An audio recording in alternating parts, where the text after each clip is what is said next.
నమస్కారం Zee TV news కి స్వాగతం. ప్రతిక్షణం ప్రజాహితం. కాంగ్రెస్ పార్టీ అధిష్టాన వర్గం ఇచ్చిన పిలుపు మేరకు ఎల్బీ స్టేడియంలో చేపట్టిన కాంగ్రెస్ పార్టీ కార్యకర్తల సమావేశానికి ఏఐసీసీ అధ్యక్షుడు మల్లికార్జున్ ఖర్గే రావడంతో కంటోన్మెంట్ నియోజకవర్గం నుంచి వేలాది సంఖ్యలో ఎల్బీ స్టేడియంకు కార్యకర్తలు తరలి వెళ్లారు.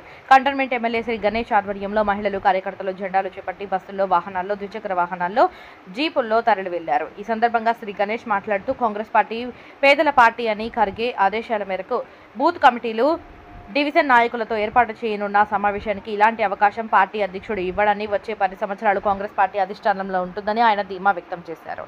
శ్రీ గణేష్ తనయుడు యువ నాయకుడు ముకుల్ ఆధ్వర్యంలో ర్యాలీ నిర్వహించారు. జెండా ఊపి ఎమ్మెల్యే శ్రీ గణేష్ ప్రారంభించారు.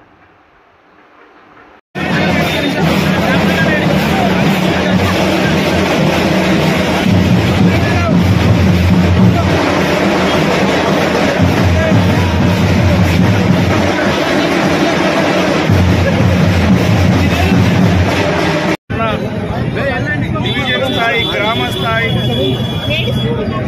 క్షేత్ర స్థాయి కార్యకర్తలతో సమావేశం ఎల్బీ స్టేడియంకి ఈరోజు మన కంటోన్మెంట్ కాన్స్టిట్యూన్సీ నుంచి అత్యధిక శాతంలో మా కార్యకర్తలు, నాయకులందరూ ఈ యొక్క కార్యక్రమం జయప్రదం చేస్తున్నందుకు ప్రతి ఒక్క లీడర్కి, ప్రతి ఒక్క కార్యకర్తకి నా యొక్క హృదయపూర్వకంగా ధన్యవాదాలు చెప్తున్నాను.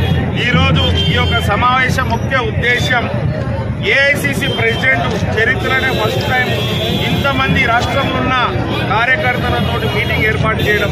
ఈ మీటింగ్ భారతదేశంలోని తెలంగాణ నుంచి మొదలు కావడం, ఆ ఒక్క మీటింగ్కు మేము కూడా భాగస్వామ్యం కావడం, ఈరోజు వారు అమూల్యమైన సందేశంతో ఏదైతే సామాజిక న్యాయం గురించి వారు భారతదేశం అంతా పోరాటం చేస్తున్నారో, ఏదైతే క్యాస్ట్ సెన్సస్ కావచ్చు, ఎస్సీ వర్గీకరణ కావచ్చు, అందరికీ సమన్యాయం జరగాలని ఆలోచనతో ఈరోజు భారతదేశం అంతటా ప్రచారం చేస్తున్నారు. అందులో భాగంగానే సమావేశాలు ఏర్పాటు చేస్తున్నారు.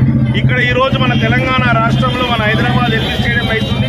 ఈ రోజులు వారు చూయించే దిశానిర్దేశంకి ప్రతి ఒక్క కార్యకర్త వారు చెప్పే ప్రతి ఒక్క మాటని విని అది కూడా ప్రతి బస్సులో, ప్రతి గ్రామంలో తీసుకెళ్లి ఇంటింటికి చేరవేర్చి కాంగ్రెస్ పార్టీ యొక్క ఆలోచన, డెవలప్మెంట్ విషయం తెలిపడానికి ఈరోజు కార్యక్రమం. వారు ముఖ్య ఉద్దేశం ప్రతి ఒక్క నాయకులని, కార్యకర్తలతో కలవాలి, మాట్లాడాలనేసి వారు అక్కడి నుంచి వచ్చారు.